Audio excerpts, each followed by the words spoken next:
ETF index mutual funds నేర్చుకుని stock మార్కెట్లో రాణించాలనుకుంటున్నారా? వెంటనే ఈ నెంబర్కి కాల్ చేయండి.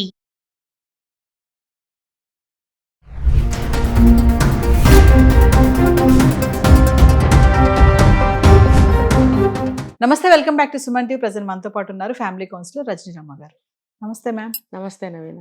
మేడం, కపుల్స్ భార్య భర్త గురించి చాలా వీడియోలో మాట్లాడుకున్నాం, ఎలా ఉండాలి, ఎలా ఉంటే సమస్యలు రావు అనేసి. కానీ కొంతమంది ఏంటంటే చీటికి మాటికి కూడా మూడో వ్యక్తి దగ్గర పరిగెడతారు. ఇంకా చెప్పాలంటే పంచాయతీలు, అప్పట్లో మనకి పంచాయతీలు ఉండేవి కదా, ఇప్పుడు కూడా ఉన్నాయి. అంటే వాళ్ళని వీళ్ళ వాళ్ళని పిలిచి ఒక చిన్న సమస్య ఇంట్లో, అంటే నన్ను సినిమాకి తీసుకెళ్ళట్లేదు, నన్ను షాపింగ్ తీసుకెళ్ళట్లేదు అనో, నాతో సరిగ్గా ఉండట్లేదు అనేసి వాళ్ళిద్దరు అడ్జస్ట్మెంట్ అవ్వకుండా, అంటే కండిషన్స్ తో కలిసి ఉండడం అనేది ఎంతవరకు కరెక్ట్ అంటారు? చీటికి మాటికి ఇలా పంచాయతీలు పెట్టడము అంటే నిలుస్తుందా ఆ బంధం అంటే ఏం చెప్తారు? అంటే పెళ్ళైన కొత్తలో ఈ రకంగా చేయటం అనేది ఒకటి, తర్వాత 10-15 సంవత్సరాల తర్వాత చేయటం అనేది ఒకటి, అన్ని బాధ్యతలు తీరిపోయి పిల్లలు సెటిల్ అయిపోయి ఒక ఏజ్కి వచ్చిన తర్వాత చేయటం అనేది ఒకటి.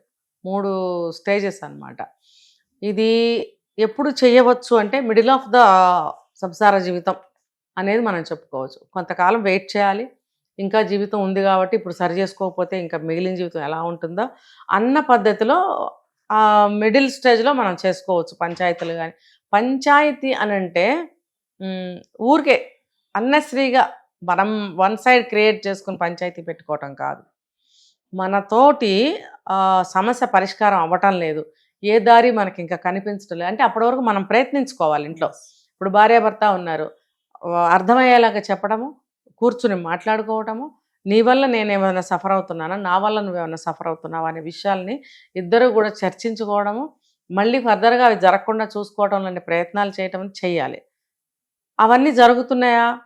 లేదు. పెళ్ళైన కొత్తల్లోనే ఇవన్నీ జరగవు. అప్పుడే నువ్వు వెళ్ళి పంచాయతీ పెట్టేస్తే ఉన్నారు అలాంటి వాళ్ళు కొంతమంది హడావుడి.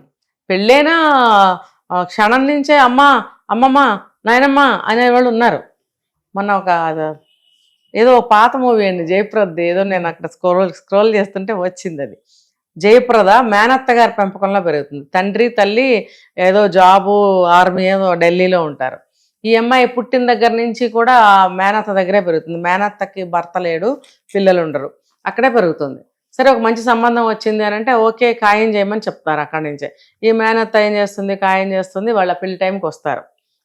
ఆర్మీలో ఎక్కువ లీవులు ఉండవు కాబట్టి వస్తారు, పెళ్లి చేస్తారు, మంచిగా చూసుకోండి అమ్మా అని చెప్తారు, వాళ్ళు వెళ్ళిపోతారు. ఈ వచ్చిన భర్త పాటలు పడుతూ ఉంటాడు. మంచిదే అమ్మాయి, కానీ లేచిన దగ్గర నుంచి మేనత్త గారి పెంపకంలో పెరిగింది గారం ఒకటి, మడి తడి ఆచారం అనడము, ప్రతిదానికి లెక్కలంటే ఇది ఇలాగే ఉండాలి, అది అలాగే ఉండాలి, ఇదెందుకు అదెందుకు, చచ్చిపోతుంటాడు అనమాట. సో అలా ఉండకూడదు ప్రతిదానికి. ఇప్పుడు ఇందాక మనం చెప్పుకున్నది అదే, పెళ్లి చేసుకోవాలనుకున్న అమ్మాయి అయినా అబ్బాయి అయినా సరే పెళ్లి తర్వాత ఎలా ఉంటుంది అనేది పెద్దలు నేర్పించాలి, లేదా కౌన్సిలింగ్ తీసుకోవాలి ఈ రోజులను బట్టి. ఇది ఖచ్చితంగా చాలా చాలా ఇంపార్టెంట్ అండి. ఇది ఎవరో కూడా తేలిగ్గా తీసేయకండి. ఈ కౌన్సిలింగ్ అనేది ఇంట్లో వాళ్ళు ఇస్తే ఎక్కదు. అయితే ఇది ఒక 10,000 ఖర్చు, మీరు లక్షల కోట్లు ఖర్చు పెడతారు పెళ్లికి. 10,000 అందులో భాగంగా మీరు అనుకుని కౌన్సిలింగ్ కనుక మీ అమ్మాయికో అబ్బాయికో ఇప్పించినట్టయితే, బోత్ సైడ్స్ ఇప్పించాలి, వాళ్ళు అబ్బాయికి వీళ్ళ అమ్మాయికి ఇప్పించాల్సిందే, లేదా ఇద్దరిని కలిపి తీసుకెళ్ళాలి. ఇప్పుడు నవేడేస్ పెళ్లికి ముందు అనేక సార్లు మీట్ అవుతున్నారు, ఎన్నో విషయాలు మాట్లాడుకుంటున్నారు, పెళ్లి అరేంజ్మెంట్స్ అన్ని ఇలా జరగాలి ఇలా జరగాలని అమ్మాయి అబ్బాయే మాట్లాడుకుని వాళ్ళే ఆర్డర్లు ఇస్తున్నారు. కాబట్టి ఇదేమంత పెద్ద తప్పు కాదు. ఇద్దరు కలిసి ఇద్దరిని తీసుకుని కౌన్సిలింగ్కి వెళ్ళి ఇద్దరిని ఒక చోట కూర్చోబెట్టి చెప్పించినట్టయితే ఇంకా బాగా వర్కౌట్ అవుతుంది. సో ఆ పని చేయాలి.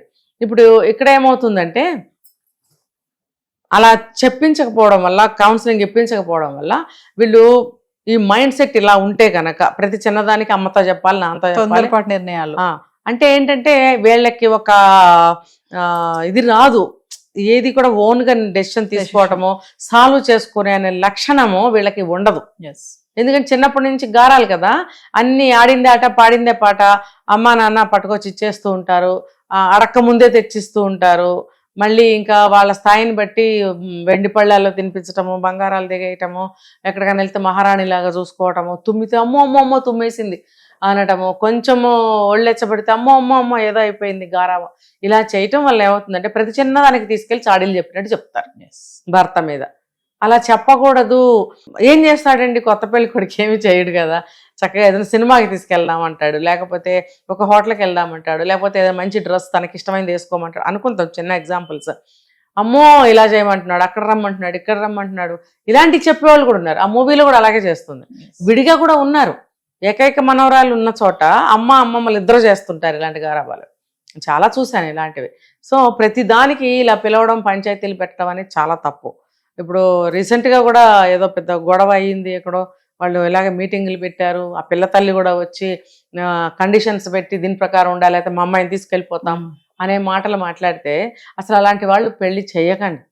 పాపం కండిషన్స్ మధ్యలో మీ అమ్మాయిని ఎందుకు నరకయాతన పెడతారు? మీ దగ్గరే ఉంచుకొని జీవితం చివరి వరకు ఇద్దరు కలిసే బ్రతకండి. అది పాజిబుల్ అయితే. అది పాజిబులేనా కాదనేది తెలుసుకోండి. కాదు కాబట్టి ఆ అమ్మాయికి ఎలా మీరు ట్రైన్ చేయాలి, పెళ్ళయ్యాక ఎలా ఉండాలనేది నేర్పించండి. ఒకవేళ వినపోతే గట్టిగా తిట్టి చెప్పండి.